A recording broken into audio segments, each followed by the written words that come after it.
അടുത്ത Mendelian disorder ആണ് haemophilia. അപ്പൊ ഹീമോഫീലിയ എന്ന് പറയുന്ന ആ ഒരു ഡിസോർഡർ നമ്മൾ കേട്ടിട്ടുള്ളതാണ്. സാധാരണ രീതിയിൽ നമ്മുടെ ശരീരത്തിൽ ഒരു മുറിവുണ്ടായാൽ ഉടൻ തന്നെ എന്ത് സംഭവിക്കുന്നു? ശരീരത്തിലെ ചില പ്രോട്ടീൻസുകൾ പ്രവർത്തിച്ചിട്ട് ആ ബ്ലഡിനെ ക്ലോട്ട് ആക്കുന്നു. ഇല്ലാന്നുണ്ടെങ്കിൽ എന്ത് സംഭവിക്കുന്നു? മുറിവിലൂടെ നമുക്ക് ധാരാളം രക്തം പൊങ്ങിപ്പോയി ആള് മരിക്കുന്നതിന് വരെ കാരണമാകുന്നു. അപ്പൊ ഇത് നമ്മള് എങ്ങനെയാണ് ബ്ലഡ് ക്ലോട്ട് ചെയ്യുന്നുള്ളത് പഠിച്ചിട്ടുണ്ട് +1. ഇവിടെ ഒരു മുറിവുണ്ടായാൽ അതിനെ ക്ലോട്ട് ചെയ്യിക്കുന്നതിന് ജീനുകൾ സഹായിക്കുന്നത്.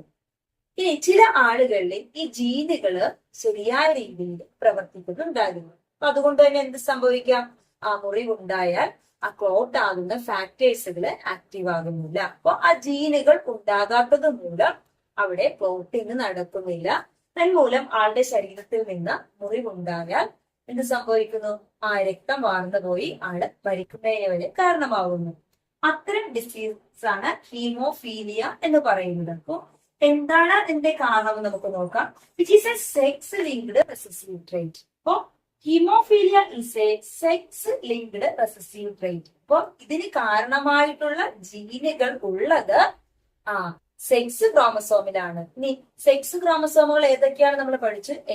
എക്സും വൈയും എന്ന് പറഞ്ഞു. നോർമൽ ആയിട്ടുള്ള ഒരാൾക്ക് ബ്ലഡ് ക്ലോട്ടാകാൻ സഹായിക്കുന്ന ഈ ഫാക്ടർ കാണപ്പെടുന്നത് ഈ എക്സ് ക്രോമസോമികളിലാണ്. ഓക്കെ, അപ്പൊ എക്സ് ക്രോമസോമുകളിൽ ഈ ഫാക്ടർ ഉണ്ട് എങ്കിൽ ഇവിടെ നമ്മൾ എച്ച് എന്ന് പറയുന്ന ലെറ്റർ കാണിച്ചിരിക്കുന്നത് അയാൾ ഒരു നോർമൽ ആയിട്ടുള്ളതായിരിക്കും. അപ്പൊ ഫീമെയിലിനെ സംബന്ധിച്ചിടത്തോളം 2 എക്സ് ഫാക്ടർ ഉണ്ട്. ഇത് രണ്ടും ഡോമിനന്റ് ആണ് എങ്കിൽ അയാൾ ഒരു നോർമൽ ആയിട്ടുള്ള ഇൻഡിവിജ്വൽ ആയിരിക്കും. ഹീമോഫീലിയ ഇല്ല അയാൾക്ക്, കാരണം ക്ലോട്ടിങ്ങിന് സഹായിക്കുന്നു. എന്നാൽ രണ്ടാമത്തെ കണ്ടീഷൻ നോക്കിയ എക്സ് ഇവിടെ ഒരെണ്ണം റെസസീവ്, ഇവിടെ രണ്ടാമത്തതും റെസസീവ്. അപ്പൊ രണ്ടിലും എന്തില്ല? അതിനെ കൺട്രോൾ ചെയ്യുന്ന ഫാക്ടർ ഇല്ല. അതുകൊണ്ട് തന്നെ അയാൾ ഒരു ഹീമോഫീലിക് ആയിട്ടുള്ള ഫീമെയിൽ ആയിരിക്കും. ഈ മൂന്നാമത്തെ കണ്ടീഷനിൽ ഒരു എക്സില് എച്ച് ഉണ്ട്, ഒരെണ്ണത്തില് റെസസീവ് ആണ്. ഇങ്ങനെയുള്ള ഒരാള് അസുഖമില്ല, പക്ഷെ അയാളൊരു ക്യാരിയർ ആണ്. അടുത്ത ജനറേഷനിലേക്ക് വേണമെങ്കിൽ ഇയാൾക്ക് കൈമാറ്റം ചെയ്യപ്പെടാം. അപ്പോ ഫീമെയിലിനെ സംബന്ധിച്ചിടത്തോളം 2 എക്സ് ഫാക്ടർ ഉള്ളത് കൊണ്ട് തന്നെ 2 റെസസീവ് ആയാൽ മാത്രമേ ഡിസോർഡർ ആകുന്നുള്ളൂ. അല്ലാന്നുണ്ടെങ്കിൽ അയാളൊരു 2 ഹോമോസൈഗസ് ആയിട്ടുള്ളതാണ് എങ്കിൽ, ഡോമിനന്റ് ആണെങ്കിൽ നോർമൽ ആയിരിക്കും. ഇനി ഒരെണ്ണം മാത്രമേ ഉള്ളെങ്കിൽ ഹെട്രോസൈഗസ് ആണെങ്കിൽ അതൊരു ക്യാരിയർ ആയിരിക്കും. ഇനി മെയിലിന്റെ കേസിലേക്ക് നമുക്ക് വരാം. മെയിലിനെ സംബന്ധിച്ചിടത്തോളം എത്ര എക്സ് ഫാക്ടർ ഉണ്ട്? ഒരെണ്ണമേ ഉള്ളൂ. നമ്മൾ ആദ്യമേ തന്നെ പറഞ്ഞു ഇതിനെ നിയന്ത്രിക്കുന്ന ഫാക്ടേഴ്സുകൾ കാണപ്പെടുന്നത് എക്സ് എന്ന് പറയുന്ന ക്രോമസോമിലാണ്. അപ്പൊ മെയിലില് ഈ ഒരു എച്ച് എന്ന് പറയുന്ന ഫാക്ടർ അവിടെ ഉണ്ട് എങ്കിൽ അതൊരു നോർമൽ ആയിട്ടുള്ള മെയിൽ ആയിരിക്കും. എന്നാൽ അത് റെസസീവ് ആണ് എങ്കിൽ അയാൾ ഒരു ഹീമോഫീലിക് ആയിരിക്കും. ഓക്കെ, അപ്പോ മെയിലിനെ സംബന്ധിച്ചിടത്തോളം ഒരു എക്സ് ഫാക്ടറേ ഉള്ളൂ. അതുകൊണ്ട് തന്നെ അത് റെസസീവ് ആയാൽ അതൊരു ഹീമോഫീലിക് പേഴ്സൺ ആയിരിക്കും. എന്നാൽ ഫീമെയിലിന് 2 എക്സ് ഫാക്ടർ ഉണ്ട്. അതുകൊണ്ട് തന്നെ 2 എണ്ണവും റെസസീവ് ആയാൽ മാത്രമേ ഹീമോഫീലിക് ആകുന്നുള്ളൂ. ഒരെണ്ണം ആയാൽ അത് ക്യാരിയർ ആകുന്നു. പരീക്ഷയിലെ ക്വസ്റ്റ്യൻ ആണ്, എന്തുകൊണ്ടാണ് ഹീമോഫീലിയ എന്ന് പറയുന്ന അസുഖം കൂടുതലായി മെയിലിനെ അഫക്ട് ചെയ്യുന്നു കമ്പയർഡ് ടു ഫീമെയിൽ? ഓക്കെ, ഇനി ഈ അസുഖത്തിന് കാരണമായിട്ടുള്ള ജീനുകളാണ് നമ്മൾ പറഞ്ഞത്. ഇനി ഈ അസുഖത്തെ വിളിക്കുന്ന മറ്റു പേരുകളാണ് ബ്ലീഡേഴ്സ് ഡിസീസ്. അപ്പൊ ബ്ലീഡേഴ്സ് ഡിസീസ് എന്ന് പറയാനുള്ള കാരണം നമുക്കറിയാം, മുറിവുണ്ടായാൽ അത് ചോര ഒഴുകി നഷ്ടപ്പെട്ട് മരണത്തിന് കാരണമാകുന്നു. ഇത് റോയൽ ഡിസീസ് എന്ന് വിളിക്കാൻ കാരണം ക്യൂൻ വിക്ടോറിയയുടെ ഫാമിലിയിലും ഇതേ അസുഖങ്ങൾ റിപ്പോർട്ട് ചെയ്തിരുന്നു. അതുകൊണ്ട് തന്നെ അവരുടെ ജനറേഷനിലും ഈ ഒരു അസുഖം ഉണ്ടായിരുന്നതിനാലാണ് ഇതിനെ റോയൽ ഡിസീസ് എന്ന് വിളിച്ചത്. പിന്നെയോ ഇതിന്റെ മറ്റൊരു പേരാണ് ക്രിസ്മസ് ഡിസീസ്. അപ്പൊ ക്രിസ്മസ് ഡിസീസ് എന്ന പേര് വരാനുള്ള കാരണം ഇതിൽ കാണപ്പെടുന്ന ഹീമോഫീലിയ തന്നെ 3 ടൈപ്പ് ഉണ്ട്, ABC. നമുക്കതിന്റെ ഡീറ്റെയിൽഡ് ആയിട്ട് നോക്കാനില്ല. അതിൽ വരുന്ന ഹീമോഫീലിയ ബി എന്ന് പറയുന്നത് ആദ്യമായിട്ട് റിപ്പോർട്ട് ചെയ്യുന്നത് സ്റ്റീഫൻ ക്രിസ്മസ് എന്ന് പറയുന്ന ഒരാളിലായിരുന്നു.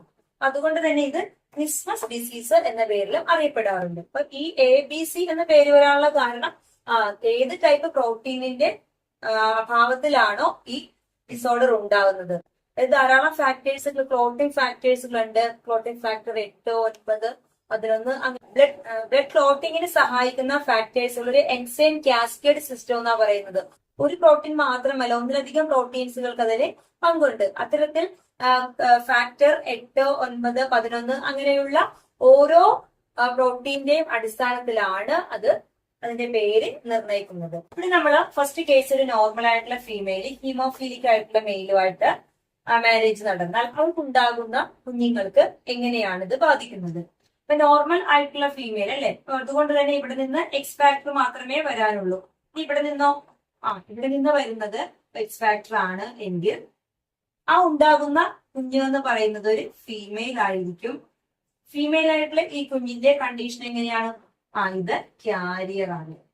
ഓക്കെ, ഇനി ഇവിടെ നിന്ന് എക്സ് ഫാക്ടർ ആണ് വരുന്നത്. ഇവിടെ നിന്നും വരാനായിട്ട് ഈ റെസസീവ് ഫാക്ടർ മാത്രമേ ഉള്ളൂ. അപ്പൊ അതുകൊണ്ട് തന്നെ ഉണ്ടാകുന്ന ഫീമെയില് എന്ന് പറയുന്നത് എങ്ങനെയുള്ളതായിരിക്കും? എല്ലാം തന്നെയും ക്യാരിയർ ആയിരിക്കും.